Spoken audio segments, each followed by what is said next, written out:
इसमें कितना बड़ा गेम हुआ है, कितना बड़ा खेल हुआ है और किस तरह मुख्यमंत्री नीतीश कुमार ने जातीय आधार पर हत्यारों की मदद की है। ये मीडिया में बात नहीं ज़्यादा आई है, इसलिए मैं बताना चाहता हूँ दर्शकों को। राजो सिंह के जो पोते हैं उनका नाम है सुदर्शन कुमार।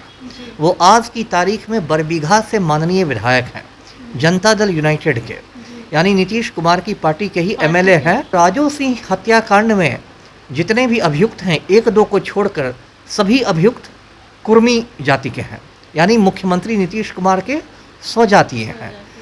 तो नीतीश कुमार ने सुदर्शन कुमार पर दबाव डाला कि इन कुर्मी हत्यारों को बचाना है, क्योंकि मैं कुर्मियों का नेता हूँ, कुर्मी हत्यारों को बचाना है।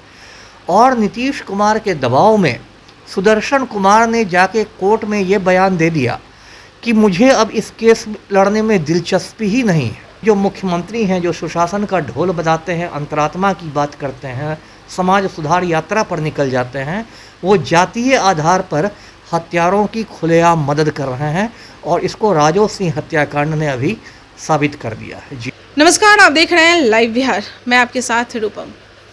राजो सिंह हत्याकांड, इसके बारे में तो आपने सुना ही होगा। एक टाइम था 2005 में यह घटना घटी थी और उस समय काफ़ी ये चर्चित था। उसके बाद फिर इसमें क्या हुआ, क्या अपडेट हुआ, जो मुजरिम थे वो पकड़े गए, नहीं पकड़े गए हैं, इसके बारे में अभी किसी को उतना पता नहीं है, अपडेट नहीं पता है। और उसके लिए आज मैं पूर्व आईपीएस अमिताभ दास जी के पास आई हूँ। सर से मैं ये जानना चाहती हूँ कि सर क्या मतलब माजरा क्या है। 2005 में ही ये घटना घटी थी और अभी तक जो गिरोह उनका जो था, जो मारने वाले जो लोग थे, वो अभी तक पकड़े नहीं गए हैं। क्या देखिए, मैं आपके दर्शकों को बताऊं पहले कि जो राजो सिंह थे वो बहुत बड़े नेता थे, बिहार कांग्रेस के कद्दावर नेता थे, बिहार सरकार में मंत्री भी रहे थे और बिहार कांग्रेस के सीनियर नेताओं में उनकी गिनती होती थी। और जो शेखपुरा ज़िला है बिहार का, वो उन्हीं का बनवाया हुआ है, उन्हीं के प्रयासों से शेखपुरा एक अलग ज़िला बना, तो आप उनको शेखपुरा ज़िले का पिता या जनक जो कह सकते हैं। राजो सिंह की हत्या सन 2005 में हो गई थी। उन्हें ये सितंबर 2005, मतलब अब लगभग 17 साल बीत रहे हैं और बहुत सनसनीखेज हत्या थी, एक इतने बड़े कद्दावर नेता की हत्या हो जाना। और अभी पिछले महीने, ये जो मई का महीना अभी बीता है, उस महीने में राजो सिंह हत्याकांड के सभी अभियुक्तों को बाइज्जत बरी कर दिया गया। अब देखिए दर्शकों को मैं बताऊं इसमें कितना बड़ा गेम हुआ है, कितना बड़ा खेल हुआ है और किस तरह मुख्यमंत्री नीतीश कुमार ने जातीय आधार पर हत्यारों की मदद की है। ये मीडिया में बात नहीं ज़्यादा आई है, इसलिए मैं बताना चाहता हूँ दर्शकों को। अब देखिए, ऐसा हुआ कि राजो सिंह के जो पोते हैं उनका नाम है सुदर्शन कुमार। वो आज की तारीख में बरबीघा से माननीय विधायक हैं, जनता दल यूनाइटेड के, यानी नीतीश कुमार की पार्टी के ही एमएलए हैं, राजो सिंह के पोते सुदर्शन कुमार। और राजो सिंह हत्याकांड में जितने भी अभियुक्त हैं, एक दो को छोड़कर सभी अभियुक्त कुर्मी जाति के हैं, यानी मुख्यमंत्री नीतीश कुमार के स्वजातीय हैं। तो नीतीश कुमार ने सुदर्शन कुमार पर दबाव डाला कि इन कुर्मी हत्यारों को बचाना है, क्योंकि मैं कुर्मियों का नेता हूँ, कुर्मी हत्यारों को बचाना है। और नीतीश कुमार के दबाव में सुदर्शन कुमार ने जाके कोर्ट में ये बयान दे दिया कि मुझे अब इस केस लड़ने में दिलचस्पी ही नहीं है, मैं अब इस केस को लड़ना ही नहीं चाहता, है ना, मैं किसी हत्यारे को पहचानता ही नहीं हूँ। मतलब जबकि राजो सिंह हत्याकांड का जो एफआईआर था, जो प्राथमिकी थी, वो सुदर्शन कुमार ने ही दर्ज करवाई थी। यानी 2005 में राजो सिंह की जब हत्या हुई थी तो सुदर्शन कुमार के बयान पर ही पुलिस ने एफआईआर दर्ज किया था और वही सुदर्शन कुमार अदालत में आके कह रहे हैं कि मैं अब केस नहीं लड़ना चाहता, मेरी कोई दिलचस्पी नहीं है, मैं किसी हत्यारे को नहीं जानता। और पूरा केस जो है वो राजो सिंह हत्याकांड वो भरा कर गिर गया और सारे अभियुक्त बाइज्जत बरी हो गए। सर, उस समय सुदर्शन जो है उन्होंने क्या बयान दिया था?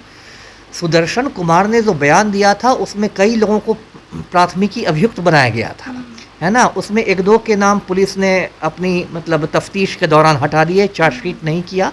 जैसे एक बिहार सरकार के जो आज मंत्री हैं अशोक चौधरी, उनका भी नाम था, लेकिन अशोक चौधरी को पुलिस ने चार्जशीट नहीं किया, इसलिए ट्रायल में इनका नाम नहीं गया। इसी तरह नवादा का एक खूंखार अपराधी था अशोक महतो, उसका भी नाम था, लेकिन अशोक महतो को भी पुलिस ने चार्जशीट नहीं किया।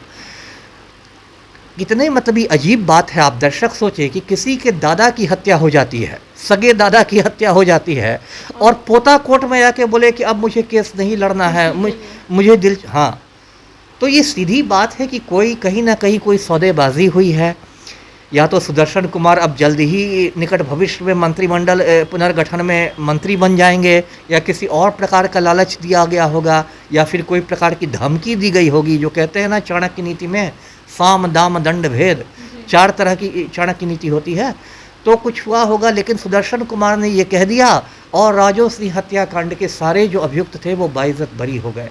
मैं दर्शकों को ये बताना चाह रहा हूँ कि बिहार में ये हालात हो गए हैं कि जो मुख्यमंत्री हैं, जो सुशासन का ढोल बजाते हैं, अंतरात्मा की बात करते हैं, समाज सुधार यात्रा पर निकल जाते हैं, वो जातीय आधार पर हत्यारों की खुलेआम मदद कर रहे हैं, और इसको राजो सिंह हत्याकांड ने अभी साबित कर दिया है। जी सर, मेरा एक अपनी जानकारी के लिए एक और सवाल है मेरा कि सुदर्शन जी जो हैं वो पहले उन्होंने उस तरह के बयान दिए, फिर बाद में अपने बयान से पलट जा रहे हैं, तो कोर्ट क्या कुछ नहीं इस मामले में करती है? उनका टाइम, कोर्ट का टाइम इतना बर्बाद हुआ, क्या कोर्ट कुछ इस मामले में कुछ भी नहीं बोलेगी सुदर्शन? नहीं, ये तो देखिए एक पुरानी समस्या है, इसको कहते हैं गवाहों का पक्षद्रोही हो जाना, यानी गवाहों का होस्टाइल हो जाना। ये मतलब भारतीय मतलब न्यायपालिका में ये एक आम समस्या है कि कोई गवाह कोई बात कहता है एक स्टेज पर, और दूसरे स्टेज पर जाके वो पक्षद्रोही हो जाता है, होस्टाइल हो जाता है, और बात बता देता है कि नहीं, उस समय जो मैंने कहा था वो मैंने दबाव में कहा था, ये मैंने धमकी में कहा था, या मेरे गलतफहमी में मैंने बात कह दी थी, और अब मुझे ये पता चला है। तो ये एक आम समस्या है, गवाहों को खरीद लिया जाता है, धमका लिया जाता है, और गवाह पक्षद्रोही हो जाते हैं, होस्टाइल हो जाते हैं। तो उसी तरह से ये सुदर्शन कुमार पक्षद्रोही हो गए, होस्टाइल हो गए, और उन्होंने पूरे केस को चौपट कर दिया। वो तो उनका परिवार का, क्या वो शेखपुरा जिला जिनका बनाया हुआ है, तो वो लोग, जनता क्या भूल जाएगी? अब भूलना तो नहीं चाहिए, और मैं तो कहूँगा कि राज्य सरकार को, क्योंकि अभी लोअर कोर्ट से फैसला आया है, तो राज्य सरकार का तो पूरा एक अभियोजन का प्रोसिक्यूशन का विंग होता है, हर जिला में एक पीपी होता है, पब्लिक प्रोसिक्यूटर। तो राज्य सरकार को लोअर कोर्ट के फैसले के खिलाफ हाई कोर्ट में, पटना हाई कोर्ट में अपील करनी चाहिए।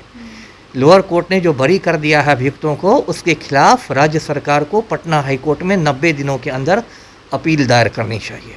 उसके बाद फिर आगे जी, बहुत बहुत धन्यवाद सर का। तो राजू सिंह हत्याकांड का ये मामला था, पूरी जानकारी आपको मिली कि किस तरह से पहले उनके पोते जो हैं उन्होंने ही गवाह दिया, सारे लोग को पहचान रहे, और फिर अब कुर्सी के लालच में किस तरह से, जैसा कि सर बता रहे हैं कि कुर्सी के लालच में वो अपने गवाह से ही पलट गए।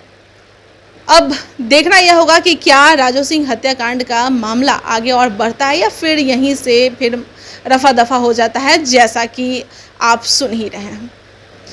चलिए, फिलहाल के लिए बने रहें लाइव बिहार के साथ, और भी अगर खबर जो होती है राजू सिंह हत्याकांड का, हम आप तक फिर से पहुंचाते हैं।